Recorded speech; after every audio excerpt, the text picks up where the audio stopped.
Good morning, everyone. My name is Jesse Burke, and I'm a cyber analyst with Red Sky Alliance. Today's threat brief contains information gathered from open source and Wapack Labs collections over the last week. On the agenda today, we have Chinese APT activity update, open source and social media reporting, 7 days of trending consisting of the latest sinkhole activities, APT, botnet activities, cloud security, and Blacklists. And then finally, we'll be talking about year-to-date keylogger activity. So first, we have the Chinese APT activity update. Wapack Labs has recently observed multiple Chinese APT groups targeting Chinese-Muslim NGOs. Historically, Chinese APT groups have run individual campaigns against these groups with little or no overlap to targets, but currently there are several APT groups operating against the same targets. And Wapack Labs has also observed heavy targeting of mobile devices and development of mobile malware frameworks like Moonshine, BXAQ, MESSAGETAP, and an unnamed iOS exploit framework and implant, all by Chinese APT groups. Historically, Chinese APT groups have used Chinese-Muslim NGOs to test new TTPs before unleashing the newly perfected TTPs on Western companies of interest to China's 5-year plans. And Wapack Labs is currently in the process of releasing a detailed report with a technical analysis of all current known Chinese APT mobile malware targeting Chinese Muslims. And later on today, we'll also be releasing on redskyalliance.org a TLP green version of this report. For top botnets this week, we see Ramnet in first place, Conficker in second, Anubis Sinkhole Server in third, Azeralt in fourth, and LokiBot in fifth. Conficker detection is likely generic detection for anything attempting to worm port 445 over SMB, triggering that detection. And both Azeralt and LokiBot have leaked source code in the underground, so that's why we're seeing them trending high. The top 3 spots are all coming out of 31 Jinrong Street in China, and it strongly correlates with our weekly reporting of this ASN being one of our top malicious reported ASNs. Top stories in open source and social media this week include Macy's website being infected with MageCart online shopping cart skimmer, NeverQuest and Votrak author Stanislav Vitalyich Lisov, 34 of Russia, has been sentenced to 4 years in prison by the United States District of New York. He was arrested in January 2017 at the Barcelona airport by the Guardia Civil.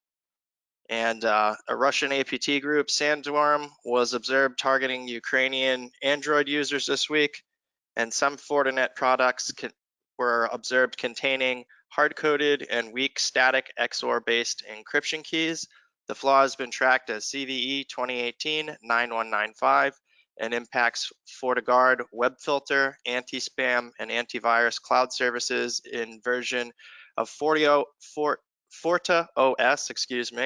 before 6.07 or 6.2.0, and FortiClient for Windows before 6.2.0, and FortiClient for Mac before 6.2.2.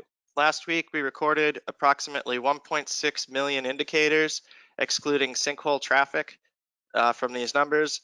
These collections included our threat recon, keylogger, and malicious email collections. The numbers on this slide show the indicators and their respective collections, and these indicators are available to pay Red Sky Alliance members weekly, as well as our blacklists, which come in CSV, FortiSIM, and Proofpoint formats. These are the APT and botnet indicators we collected last week. We had 441 unique APT indicators in the past 7 days. This is up 263 indicators from last week. You can use your two-factor authentication to log into CTAC to download the APT indicators discussed today.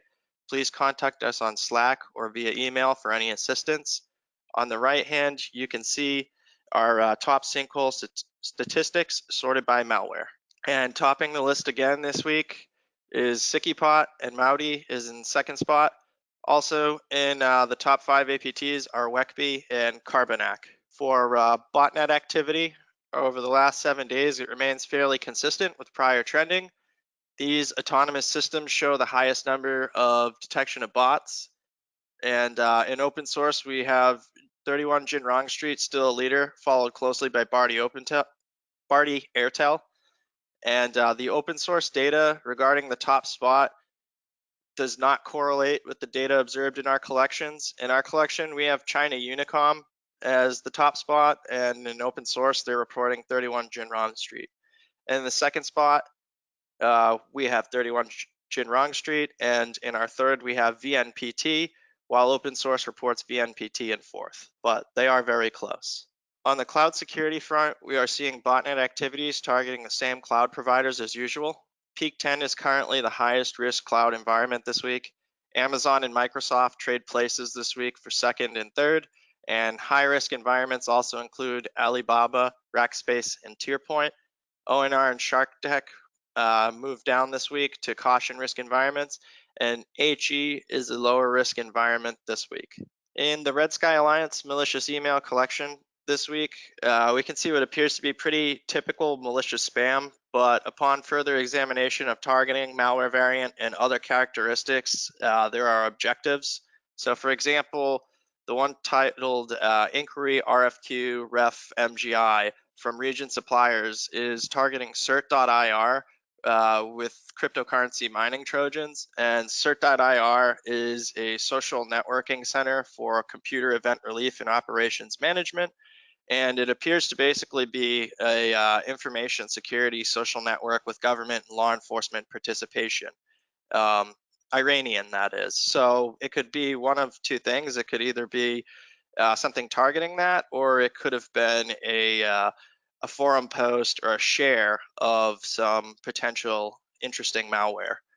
And emails containing words like inquiry or invoice conveying a sense of urgency is usually a scammer, and checks should be performed before responding to an email of this nature, even if it's from a genuine contact, because people get hacked and their accounts get abused. Our blacklists are published weekly, and on the right-hand side, you can see some of our keylogger statistics. Last week, we observed 417,057 new IP addresses participating in various botnets, 29,602 sinkhole connections from new unique IP addresses, and 8 unique email accounts were compromised with keyloggers.